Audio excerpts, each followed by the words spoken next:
Welcome to the Mostly Paladin Night. Mostly, I'm Graveyard, joined by my co-host Salem. Hello. This is episode 105 of our weekly All Things Horror podcast. And balls, here we go again.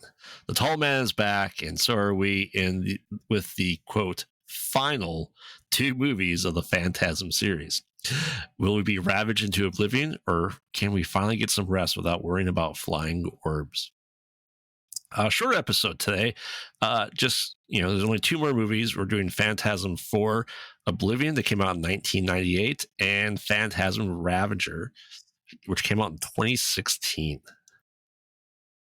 They say that Ravager is the final film, but if you're lucky enough to sit through the end credits of Ravager, you realize they set up the next sequel. Maybe it won't take 18 years for the next one. I was going to say, they didn't do a very good job ending the series with that ending that they had. Correct. We will get definitely into that ending for sure. But let's do this so that we can put this behind us and move on to our next series.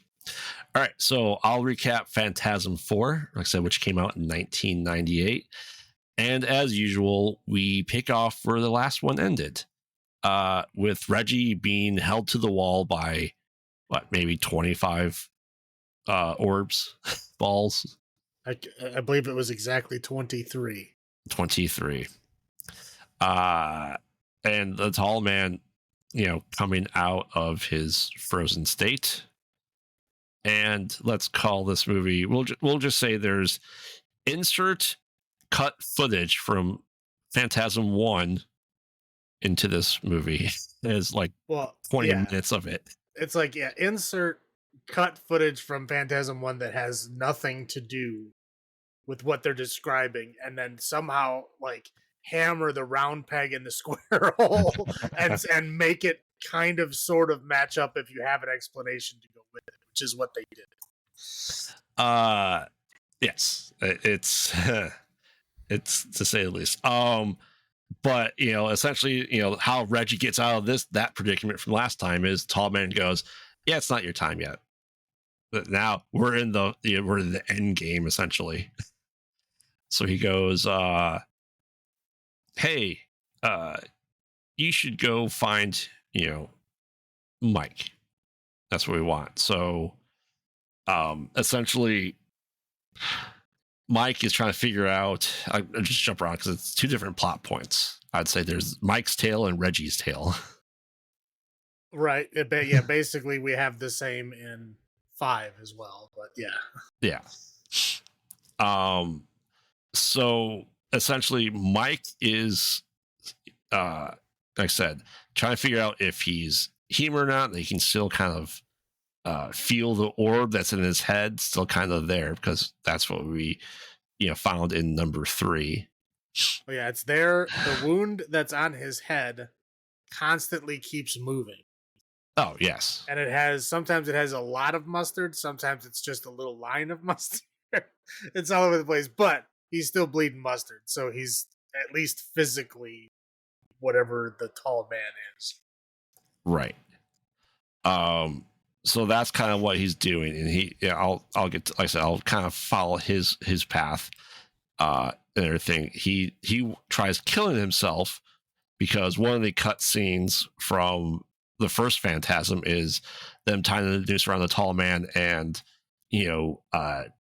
Jody driving his car and hanging him, and then as Mike's trying to hang himself, Tall Man goes, "Yeah, no, you can't do that. I'm cutting you loose." Which is strange because in the cut scene, they hang the Tall Man and then they leave him there. Yep. And then later on that night, hours later, Mike is like, "Oh, I can't sleep. Right. I feel bad about what we did to this murderous, crazy monster that we saw, kill and dismember and deform our friends, but I'm going to go save him anyway." Yeah. Yeah, and we get kind of flashbacks of Mike learning, I would say, the origin of the Tall Man on their plane of existence. Essentially, late 1800s, a mortician who's also a scientist invents essentially the gate that the tall man uses to teleport around.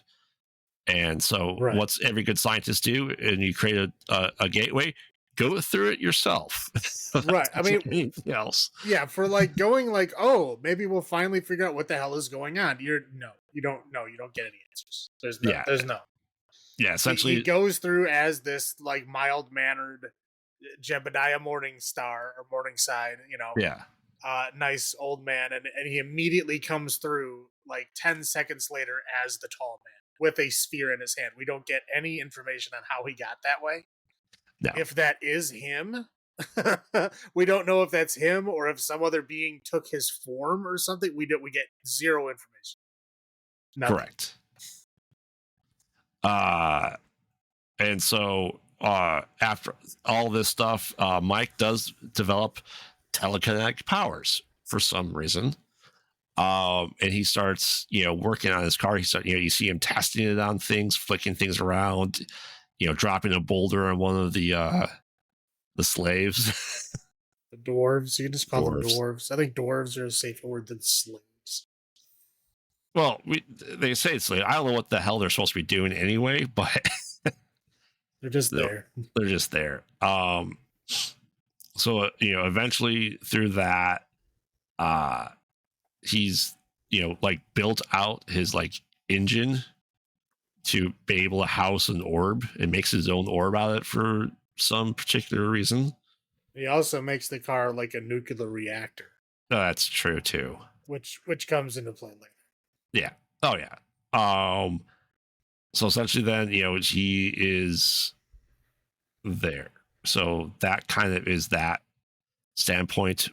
Before we get to the third act, and we'll go on the Reggie's tale of Reggie, driving haphazardly as he always does. He has this bad habit of driving on the wrong side of the road or in the middle of the lanes, and sees a lady, and I'm looking at her and drive next to her like a creep, and then she'll flip her car. No, she didn't flip her car because he did that. She flipped her car because she saw a turtle. Yeah, well, yeah. But she was still looking at him. A turtle. She was still looking at him, which caused not to see the turtle quick enough. I don't know.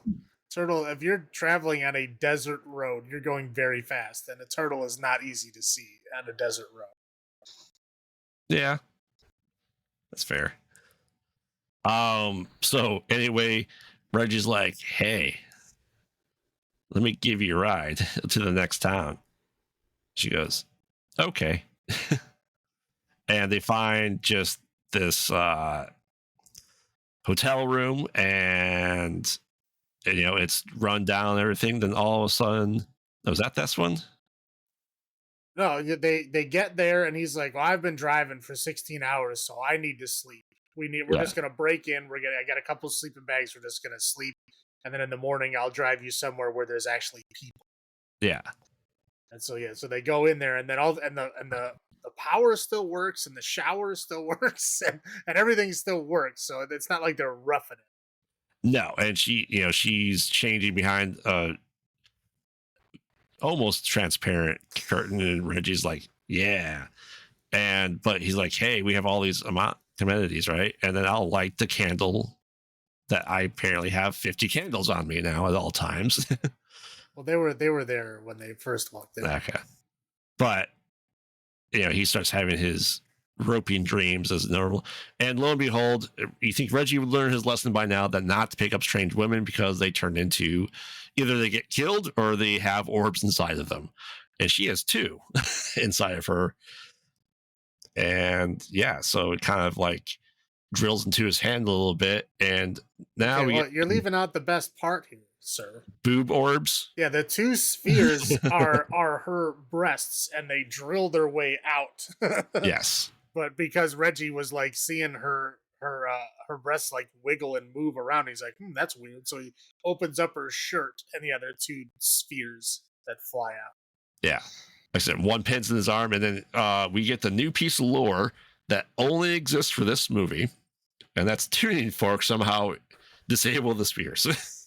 Right. No, yeah, nothing was ever said before. Like, there was a scene of him like tuning his guitar in the first movie. Right. That was it. That was the only other reference to tuning. Nothing was used in the first movie at all, but somehow now he has it in his pocket. Right. Like I said, this movie takes every scene that was cut and then gave them a reason for that being in the first movie. Right. Like, oh, he used tuning fork. What? Oh, yeah, those tuning forks can kill the orbs. Oh man, remember how he was a ice cream man by trade? Well, when he gears up, he puts his ice cream man uniform back on because reasons. Yeah, that's a sexy outfit. Don't be knocking on the ice cream man. So anyway, while this is kind of going off, he meets up with Mike, and he realizes he's still bleeding mustard a little bit, and he's like, "Yeah, Joey's here," but he's like, "But don't trust him." He's like, "Oh, okay, cool." So anyway, they go back in time and meet. Like I said, they see Jebediah's house, and they're like, "Oh, he's an interdimensional being," and they kind of go through the gate, and so yeah, I'm trying to think what happens next. Oh, they meet up in a cemetery, right? And once again, they use the tuning fork to kind of like pause Jody and the tall man. Right. And then he's like, "Oh man, I have this buzzsaw, orb." And then, "Oh, I'm using a tall man." He just takes it and then slices Jody's neck open, killing the image, the spirit of Jody, I guess, because he was not really human. I guess it was like it was a very forced, like, "Oh, Jody's evil now, don't trust him," and then they kill that Jody, and then all of a sudden he comes back like the next scene, and he's good again. Right. I don't understand what happened. I don't know if somebody like misread the script and filmed it wrong. I don't know. I don't know what quite happened, or they didn't have any other actors on set to be his assistant or something. I don't know what happened, but it's very confusing. Yeah. So anyway, he kind of comes back. He doesn't come, he's fine. They go through the gate. The tall man kind of comes out, and then Mike uses new telekinetic powers to bring the orb that he built out of the car and just impales the tall man again, which we've seen many times does nothing. Right. But they know, hey, you know what? Here is this bomb that they make out of the hearse that he was driving, and boom, he's blown up. Phew, we killed him, and then immediately the new tall man comes out of the gate. Yep. And then he takes the tall man, removes Mike's orb from his head for some reason. So they really go into like do a final frontier, and not frontier but final showdown with the tall man as they jump to the gate, and then they have a flashback to him as an ice cream man driving the truck, and is like, "Did you hear that?" And they're like, "No, it's just the wind." And that's about it. Yeah. No, yeah, that's it. Essentially, basically at the end, we just have to make sure that you understand that Mike has the sphere removed from his head, question mark up in the air. Is he dead? Is he not? Nobody knows. And then Reggie decides to go back into the portal for reasons. Well, I guess to try to save Mike. Yeah. Well, I guess he was trying to save Mike, but like I don't know why he wouldn't just stay there to make sure he was okay. Right. Like, why? What is he leaving for? What is he trying to get? It's not clear. He just goes, "I gotta go." Right. And sorry, also interspersed are more cuts of scenes like, Mike as a kid jumping on the Reggie's ice cream truck and stealing ice cream. More tunage and stuff. With these weird voiceovers, like, "Oh yeah, I remember the good old days when me and Reggie had nothing to worry about." Like just stuff like that. It's just pointless narration over, scenes that were rightly cut from the original because they're pointless. Me and my two friends. Mike wasn't your friend. He was your friend's younger brother. Right. Mike was like 13 years old, dude. Why were you hanging out with Mike?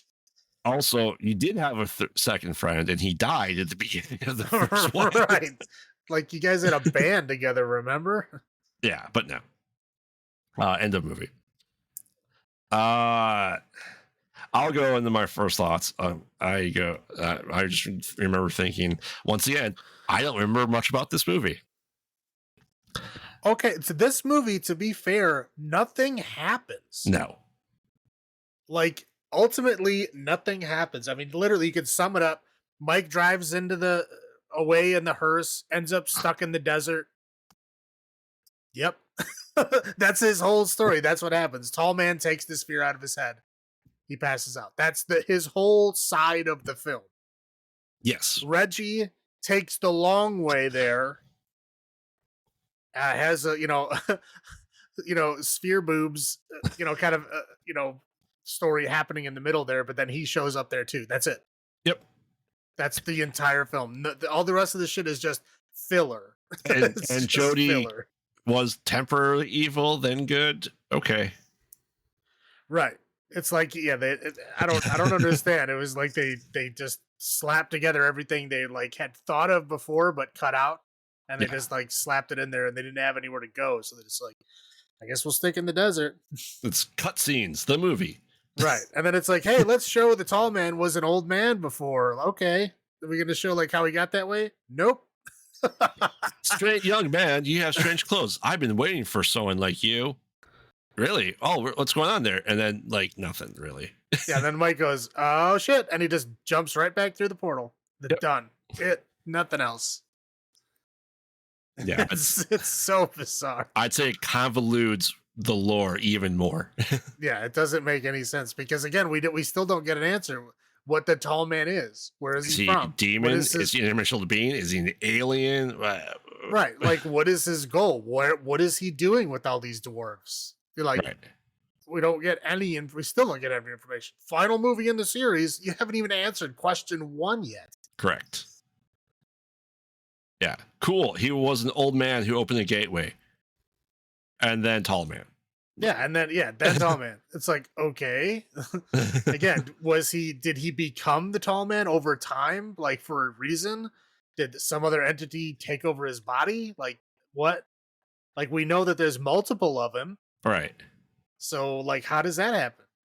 Is this like a multiverse type thing, or is it just a copy? Yeah. Again, nothing is answered. They don't even try to answer. No. Was that your first thoughts were? Well, yeah, basically it was like at the end of the movie, I was like, that movie was pointless. Yes. Nothing happened. We're exactly where we were in the beginning at the end. Nothing got resolved. Nothing changed. Yeah. Yeah. That's what I was thinking the whole time. All right. I'll go into my highlights first. I guess new enemy, the cop, whatever the form he took on. I think, well, again, like in these last couple of movies, they were like kind of phasing out the little dwarves and they're bringing in like the zombie people. Right. I think that guy was just the zombie people. Right. I mean, but they were definitely, the dwarves were in this a lot more than the last one. Yes, that's correct. They were. So they did bring them back. They also gave us a new enemy that is apparently able to be pinned down by a nightstick through the stomach into a seat. Sure. It's nice to see that the mustard is back. The mustard leave? There was a lot less mustard in the last one, I feel. I don't know what movie you were watching. Yeah, there's mustard all over the place. Reggie, he lets his hair down and out. He does. He does. And of course, boob orbs. I'm surprised it took that long for there to be boob orbs, quite honestly. Oh, they ran out of ideas, I think. Correct. That's what I have for my highlights. What are your highlights?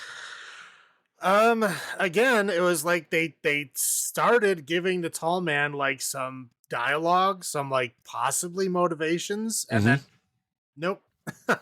I mean, so I guess they did give us more than we had. It literally just adds more to the mystery pile. It doesn't answer any questions. It just adds more questions. But I guess that's better than nothing.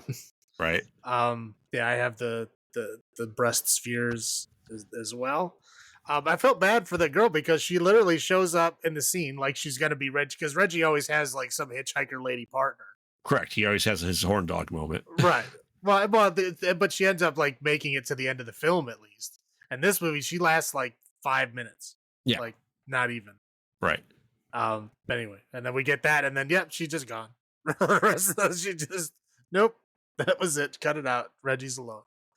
And then of course Reggie's sweet ice cream man outfit. It's back. It's a great outfit. It's like Colonel Sanders meets the Hells Angels. I mean, it's very true. Yeah. Is it all you got for your highlights? That's it.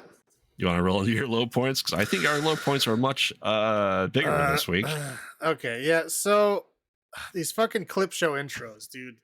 It's just lazy, right? Like they can't even like try to show you what the movie has, what the franchise has been to up in this point. You know, they had like you have this like cheap ass narration and then just like clip fast show of oh, here's what happened, here's what happened, here's what happened, here's what happened. Let's go.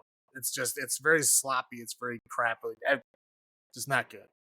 I mean the sphere CGI is horrendous in this movie, and when it is practical, it's even worse because you can see the wires. They're like just plain out visible.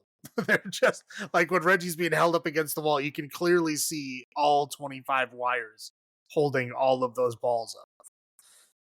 It's bad. It's terrible. Yeah, the deleted scenes, I mean, just forced. There's no point to them. I mean, they're just filler. You know, I understand that, like, oh, you found some stuff on the cutting room floor when you were doing like a restoration or whatever the fuck they were doing. But like, really? You need to waste our time with fucking Mike chasing Reggie's ice cream truck down the street? It's a complete waste of time. Like I said, no point. There's no point. Now, when the tall man actually acts not like the tall man, wow, is it bad? Oh, yeah. It was horrible. I was like, holy crap. Like, yeah, he's better off at just saying, boy, and just standing there. Like, that's, like, he's good at that part. But, like, when he was actually trying to act like, oh, hello, my name's Jebediah Morningside, he was, oh, my God, it was terrible. It was sad. Okay, they retconned Jodie's death again. They retconned Jodie's death in their own movie, the first movie. They do it every other movie. Or every movie Right. they retcon his death. Well, they basically say, oh, Jodie came back. They never question how he died originally, though. They're like, he comes back, and they're like, oh, how'd you come back? And they show him like as a sphere, and he's floating around. And they don't quite explain how he came back, but he does say that he did die in the car crash. They never question that. This one, they do question that. Right. Because this one, they had a clip from the first movie where Mike was just driving in the car with his mom and dad. Yep. Who are literally like Charlie Brown parents. We don't even see their faces. But he specifically says he's driving in the car with his mom and dad to Jodie's funeral. Which means Jodie was dead before her parents were dead. His parents were dead a year before the first movie even started. So they've now gone back in time and completely removed Jodie from this entire timeline. Which again, how would they have gotten there if Jodie was dead like at least a year early? Right. So now Reggie is just friends with a 12-year-old kid? Yep. Like, that's fucking weird. Because again, Tommy would have been alive at that point. Right? So then Reggie and Tommy should have been friends, and Mike, because he was Jodie's little brother, would not have been involved at all. I was very confused. I'm like, how are they're retconning like the sense out of the film? Like it's gone. Like now it doesn't make any sense at all. Right. Yeah, I was very, very, very confused. Anyway, yeah, the poor lady gets in the car crash, has, boob spheres, and then dead, and they just move on. Reggie just goes, oh, that sucked. Time to go. Like, yeah, nothing. It was just completely pointless, just more filler, which is this whole movie is just filler. Yes. It's just ridiculous. Again, the whole tuning fork thing, One, how they know to use it as a weapon, and then two, where the hell did it come from? And then there's a scene later on where Mike uses it, and then he hands it back to Reggie, going, "Oh, thanks for that." But we never saw the scene where he gave it to him. Right? Oh yeah, yeah. Like he never gave it to them, but then we get a scene where he goes, "Oh, thanks for giving it to me." Like, what the? What is that? What are you people doing? Again, the continuity police, like they need to really like follow these guys because it's ridiculous. Again, the plot is nonsense. It doesn't make any sense. They end up in the same place they started. Nothing really happens, and the ending is horrible. Oh yeah. That's it. That's all I get. No, that's it. That's it. Yeah. Essentially montage of cut footage. Mm-hmm. I don't know. I didn't know you could be a trade ice cream man. What? I didn't know that was a thing. You didn't know you could be an ice cream man? By trade? No, I didn't know you could go to trade school for being an ice cream man. Well, I mean, like they had like milkmen. That's true. I mean, it was 1979 when it happened, when the first movie came out. Yeah. But it's just so weird that they brought it back. I think because there was more ice cream man scenes of Reggie besides just the one. Exactly. So they had to like remind you, oh, he was really into being an ice cream man. That he kept his outfit and everything. Right. After 19 years. Exactly. Exactly. He never wore it in 2 and 3, but by golly. And it was crisp and white and brand new, even though it's been in a trunk for 20 years.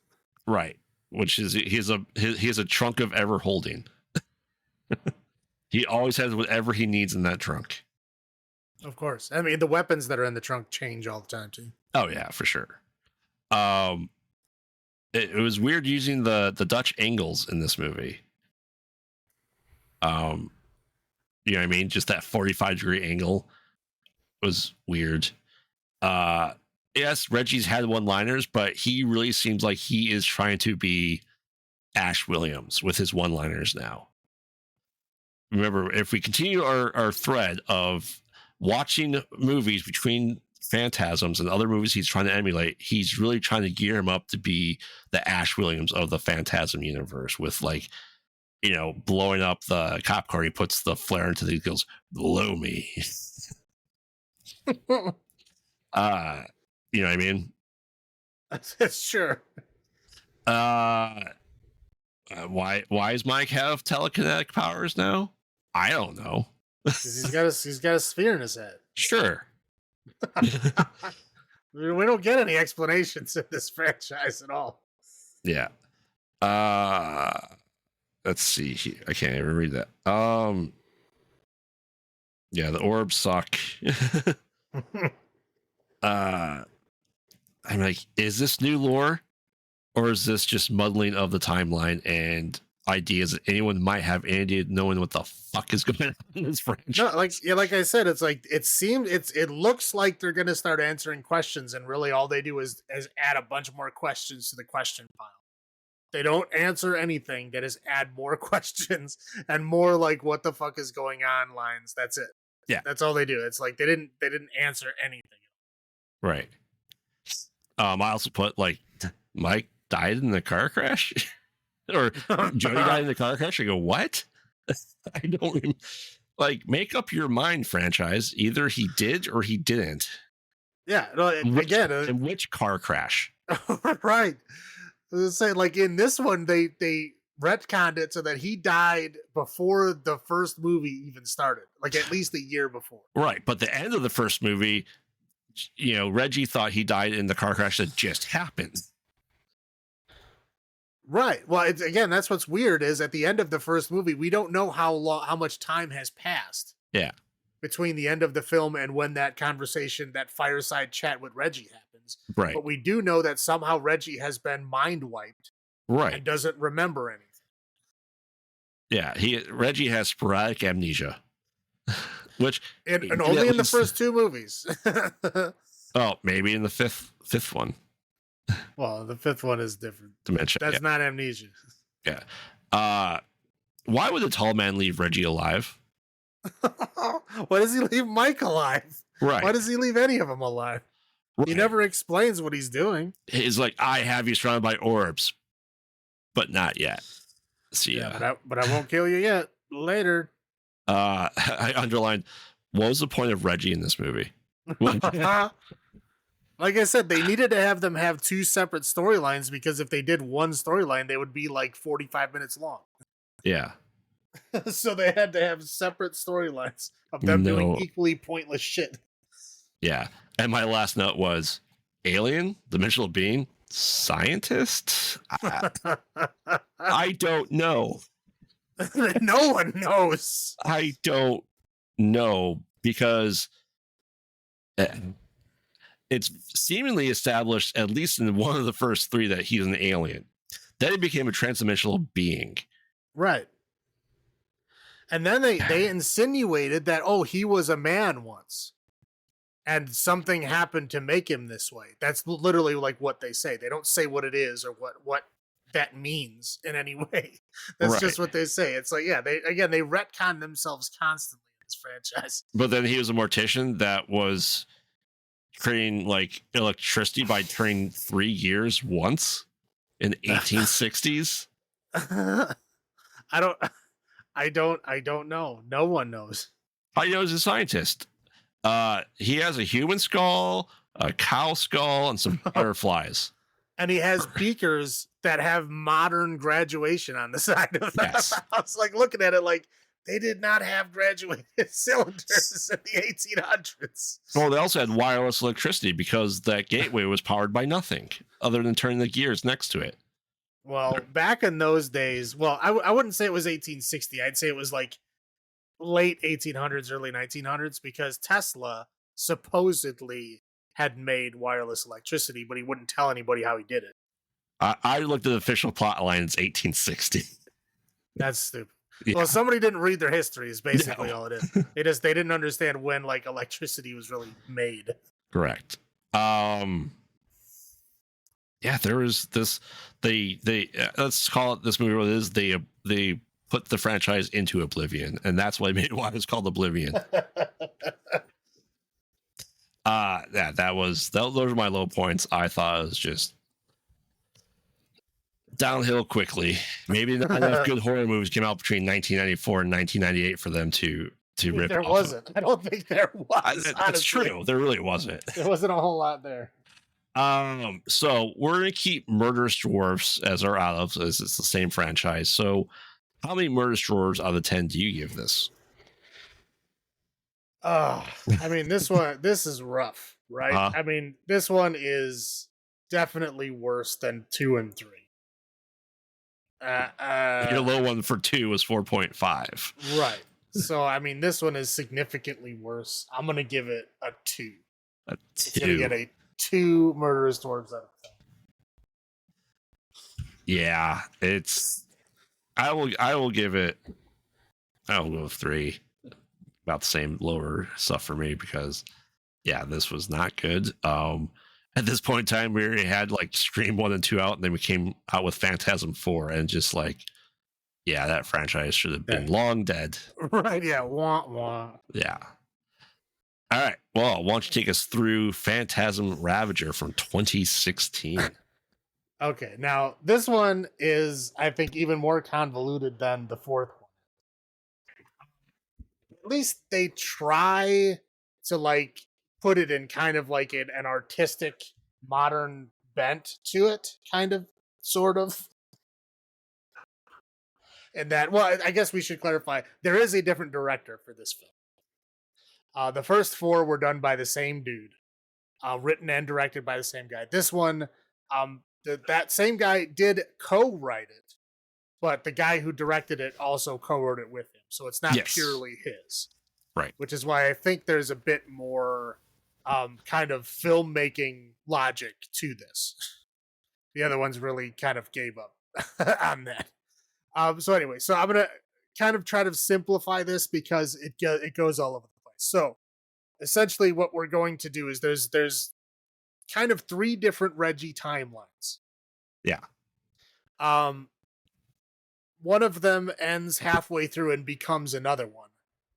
and one of them kind of goes back and forth throughout. So anyway, I'll go. The one that goes back and forth throughout is essentially Reggie wakes up in an old folks' home, right? And he's told by Mike, who comes to visit him, and everything is nice and sunny, and birds are singing, regular doctors, other patients, and stuff. It's like a normal world. Mike is, comes to visit him and is like, "Oh, yeah, you have dementia, so you don't remember stuff. That's why you're like you can't remember what happened." And Mike doesn't have any idea what he's talking about with the tall man or any of the previous movies stuff that they're talking about. Reggie remembers it. He's trying to explain it to him. Mike is like, "Yeah, I don't know what you're talking about. None of this stuff makes any sense. Like, this isn't real. This is all your dementia fantasy." And he's like, "Okay." So when he's going back and describing to Mike what he remembers, and then we go back with him. So what the first half of the secondary storyline is he wakes up right where the fourth movie lets off, kind of, to where he's been traveling the dimensional system for years. His ice cream man suit is all burnt and beat up, and it's got mustard blood all over it, and burn holes, and looks like bullet holes, and he's been like through the ringer, right? He But he's even still lost his tie. right. Yeah, he lost his tie, but he still has his 4-barreled shotgun somehow. Ever so briefly. Right. Yeah, for a little bit of time. So he's like, somehow makes it back to his world. It took him 18 years of dimensional hopping to get back to his universe. How he knows it's his universe, I don't know. That's not explained. So he's walking down the street. Of course, a 71 Barracuda comes driving up, and he's like, "Oh, the guy's like, get out of the road." And he basically asks him for a ride, and he's like, "Oh yeah, $50." So he gets in the car, he gives him the $50, and then realizes, oh, it's his car. It was his Barracuda that he left on the side of the road 18 years ago, and somebody else took and was using, and just happened to be in the same exact place 18 years later. Anyway, so he gets kicked out of the car, and he takes his clothes to replace his broken down ice cream man outfit. So he then takes off, looking for Mike, because now he's back in the world, which again doesn't explain why he left at the end of 4 if the whole time he was trying to get back to Mike. Correct. He was already at Mike. Yes. If you were at Mike, why did you leave? Now you're trying to get back to Mike. Again, this franchise makes no goddamn sense. So he gets in the car. He's got new clothes now. He's driving. We get the typical Reggie thing where he meets some lady on the side of the road. He goes back to her house. They're all hanging out and nice, and she's got a ranch she inherited from her parents, and she's got a Hungarian farmhand. I don't know what that was about. But anyway, so he's Reggie's kind of sort of hitting on her, and she's just kind of blowing it off. And then he has a musical number where he writes her a song and plays a song on the guitar for her, and then immediately falls asleep. So when she comes by later going, "Oh, hey, Reggie," he's already asleep. So he misses out. He wakes up in the morning, and essentially what happens is they get attacked by spheres. So the lady gets attacked and killed by the sphere. Her name was Dawn. And then there's a long drawn out fight sequence where he's fighting the Albanian farmhand, and then the Albanian farmhand gets killed by the sphere, and then Reggie ends up getting away. And well, you can't forget the horse also gets killed. Oh my god, the horse killing was I think some of the worst CGI I've ever seen in my life. Yes. It was horrible. It was terrible. So anyway, so then he, leaves, and we switch back to the nursing home, and Mike's like, "Yeah, I don't remember any of this. Anyway, I gotta go." So then we kind of get the next day. He's starting to have dreams about the tall man, and the tall man's again looking pretty rough. The tall man is an old man at this point in time. He's doing his best, but he's doing it. We get kind of flashbacks to back in the 1860s again, where the tall man is like his regular old self, but he's in an old folks home with Reggie. Right. But nothing. They don't discuss anything. Nothing happens. He's like, "Oh, I'm not the tall man. I'm Jebediah Morningside," and then it cuts away. I don't. Why these scenes are here, I don't know. That's the 1860s timeline. Right. But again, nothing is answered. Nothing. I don't. Why is it happening? I don't. Nobody knows. So anyway, we cut back to Mike visiting him again, and then Mike says, "Oh, I've been having these dreams. All the stuff that you talked about, I'm remembering. I'm remembering all the stuff that you said happened.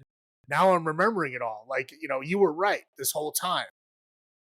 And so, like, he's going on and on about how his dreams are coming back, and then they basically slowly morph into that's when the previous story goes away, and now we go into the third story. Is like now he's in like a kind of like Mad Max wasteland world. So where like he wakes up in like a I don't know, like a lab, like an underground lab. Right. He's rescued by a lady named Jane who looks exactly like Dawn but doesn't know who Dawn is. Right. And then there's a little guy named Chunk, and they rescue him, and they get out of the underground lab, and then Mike ends up being the leader of the underground people that rescued him. Right. And they said that Reggie's been on ice for 10 years. Right. Right. So like this is apparently what was happening before he like came out of the portal or something. I don't know. It's not explained. But anyway. So, he gets out of this, this Mad Max kind of world to where like these giant spheres have taken over the world. They show like all these, scenes of like the spheres and the tall man taking over the whole planet and making it this, apocalyptic wasteland. And these are like the only survivors left. And the Gravers are back. The zombie Graver was the guys with the gas masks. The murder dwarves are back. There's all kinds of different spheres. There's like suicide spiky spheres and laser spheres, and it's anyway, it's like a war. It's like it looks like the Terminator, like the future war. Is what it looks like. A bad version of that, a bad CGI version. Yes.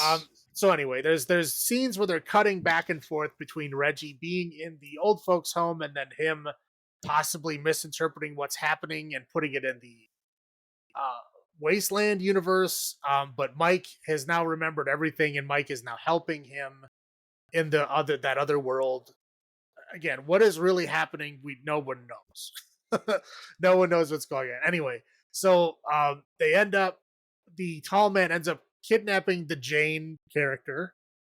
They go into his dimension, the red dimension. And they try to save Jane, but he's like holding her hostage.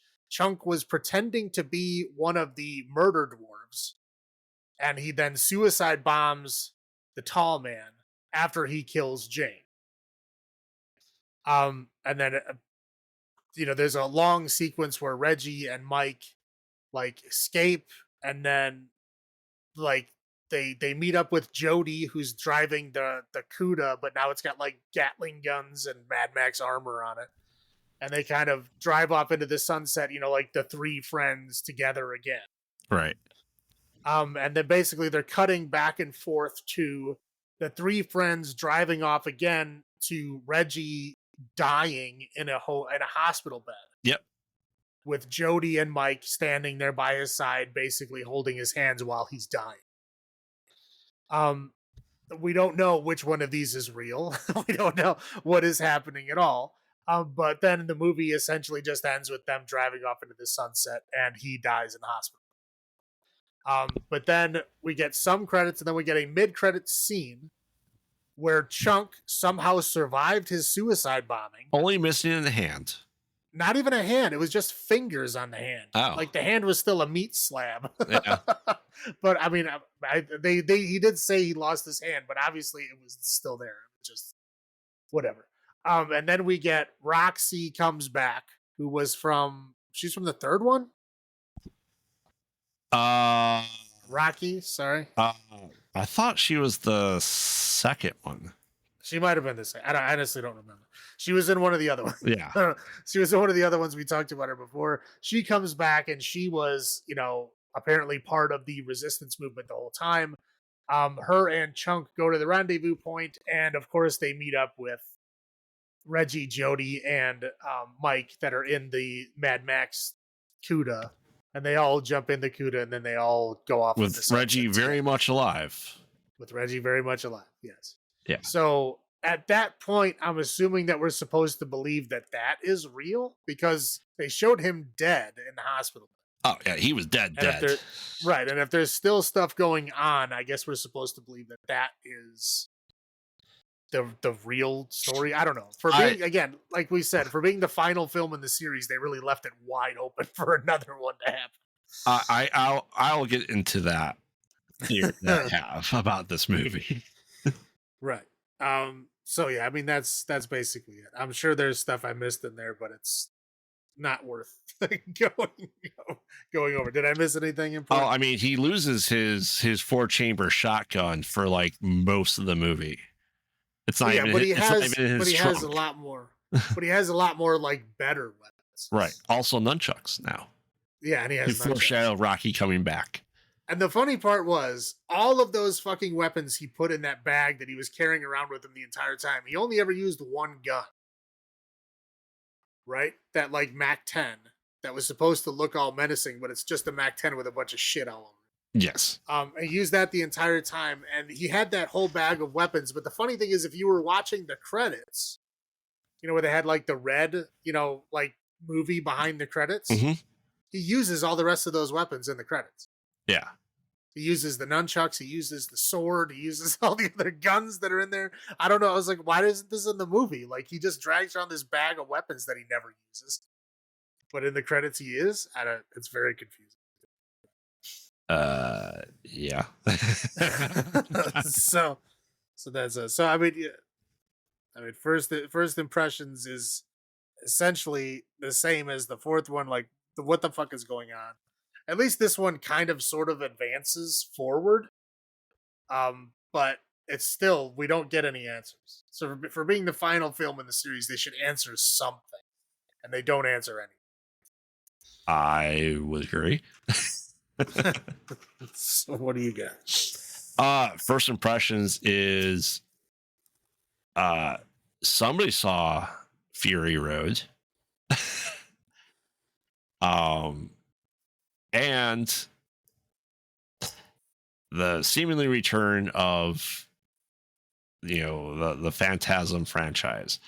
And I would also say that maybe the guy who has the CUDA, if I had to guess, I didn't look it up, is that he was probably the writer or director of this movie. That's how it felt. It wasn't him. I did look it up. I was for sure that was like, that's got to be somebody. No, oh, yeah. The guy, it was a different name. Okay. I don't know who he is. So we had the same thought. I did. I was like, that guy's got to be somebody because he's shit at acting and he does not look like an actor. Right. Maybe he was just somebody that donated a bunch of money. I don't know. He's an executive producer that's like, put me in your movie. something. Unfortunately, I know how that goes. I do. Yeah. And the other first thought was this a fan film? It felt like a fan film. I think it was. I think it was a fan film that got enough money where the other guy got involved. Yeah. The real dude. But that's what it felt. That's what it felt like. So for sure, yeah. Do you want to do your highlights first? Sure. Okay, I will say Reggie had better weapons in this movie. Again, he didn't use them, but at least he didn't have that stupid 4-barrel shotgun. I thought that was like the dumbest gun I've ever seen, especially since they all fire at the same time and then it takes like an hour to reload it. It's like you're better off using like fucking musket than that thing. But anyway, he does have better weapons. He doesn't really use them except if you watch the entirety of the credits. But I did like the kind of the dual timeline idea. I mean, it was interesting. It kept you guessing. I mean, again, it didn't answer anything, but at least it kept you like, going what the hell's going on? Like, what the fuck is this? What is going on? I did like how they finally brought back the Lavender Lady. And she's the same actress. The same actress came back, but in this movie, she is definitively different than the tall man. Yes. Whereas in the first movie, they were one and the same. Yes, it's his alter ego, if you will. Right. And so what? Like, it's great that she came back, but like, what are you doing? Like, you didn't even like keep like together with your fucking, stuff that you made up in the first one. You can't even keep it. The continuity is destroyed. Yeah. Whatever. But anyway, it was nice that she came back. And I like the idea of the future wasteland, and some of the stuff was fun. I mean, the CGI fucking spheres that were everywhere looked like crap, but the idea of it was fun. I did like that Rocky came back. I don't know how they didn't get some of the other people that have been in the franchise to come back. But I don't know how they got her to come back. but I mean, obviously she was only in a post-credit scene, so she wasn't in it for very long, but still. Yeah, she was in the post-credit stinger, like, oh shit, they're taking this fight to the tall man. Right. And I doubt they are at this point in time. Well, yeah, I don't know they're gonna make another one at this point in time. No. All right, is that all you got? That's it. All right, I'll go through mine. He did have weapon callbacks in his trunk. Like I said, the nunchucks. I was expecting Rocky to come back, but he said the nunchucks. You go, oh, that's Rocky's, right? I do like that. I also put down the Lady in Lavender is back. Same actress. Now, she was in number 3. I looked it up. What was she doing? She was a nurse. Oh. She wasn't that one. Her same character, but she was definitely there. They got rid of the mustard. For whatever shit CGI they put in place of it, it looked awful. It wasn't the same yellow blood that you're used to. It was like more like vomit color, I'd say. Yeah, I mean, they really to be fair, we really only saw it in the future. Yeah, and the future world had like that red filter over everything. So I'm pretty sure it was yellow. It was just that red filter made it look like a different color. Maybe. That could be it. And of course, Rocky. I will then roll into my low points because that's all I got there.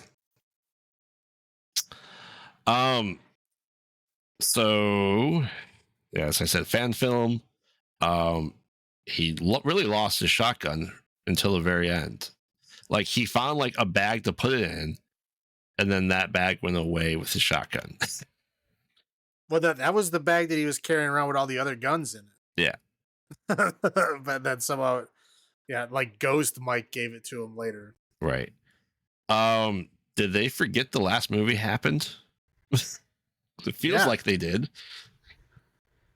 Right? That's how I felt. They're all like that. Yeah. They all they take place right after the last one ended, but then they forget like what they did in that movie. Right.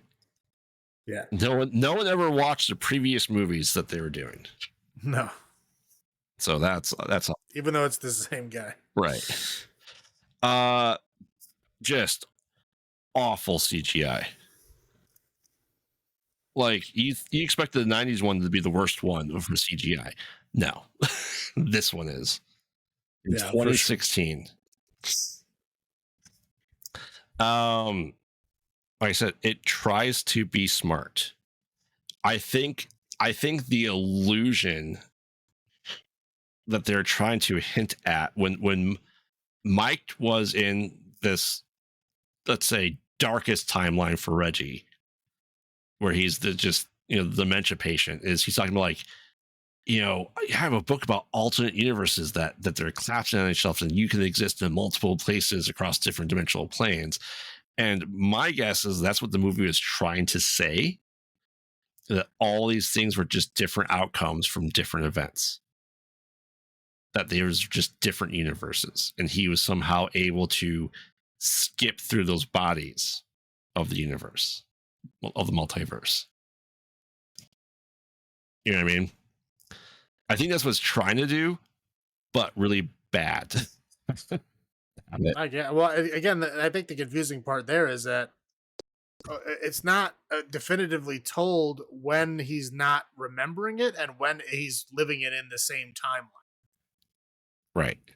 You know what I'm saying? Because he's talking to Mike and telling them what he thought happened, but we're seeing it through his eyes, right? Yes. And then when it transitions into like, oh, this is supposed to be the alternate dimension of the present, it's still being told to you like his dream was. Right. You know, like when he was remembering everything. So it really, again, if that's what they're trying to do, they really didn't do a decent job of it. Right. I said it tried to be smart, but failed catastrophically at it. Yes. And of course, Baldy. Come on, Baldy. And let's face it, did Mike not die? Or sorry, did Jody not die? Are we saying Jody didn't die? What the hell's going on here? I don't know anymore. Like I said, the last movie they retconned it so that Jody was dead before the entire franchise even started. Right. And now he's still alive. So who the fuck knows? I don't think they know. No one does. I don't think. Again, there's no continuity guy. Like I don't know if they deliberately do it, but maybe that's the entire purpose of the franchise is that it's all dreamlike. We don't know what's real, and if that's the case, then they did it well. It's like a master class, and this is why you need continuity. Oh yeah, for sure. I don't think Chunk could have survived having grenades strapped to him and blowing up with the tall man. Well, especially because when they showed the explosion, it looked like a mushroom cloud. Correct. Yeah. So yeah, I don't think you're gonna survive a mushroom cloud. Yeah. That's what I got. What are your low points? Yeah, so fucking another clip show intro. Like I was thinking like new director, maybe they won't do that. Nope. Another clip show fucking intro. It wasn't quite as bad. It was shorter than the last few have been, but still there, still sucks. Yeah. The car. The car is now not a convertible anymore. Yep. Has a completely different paint job and it's no longer a Hemi.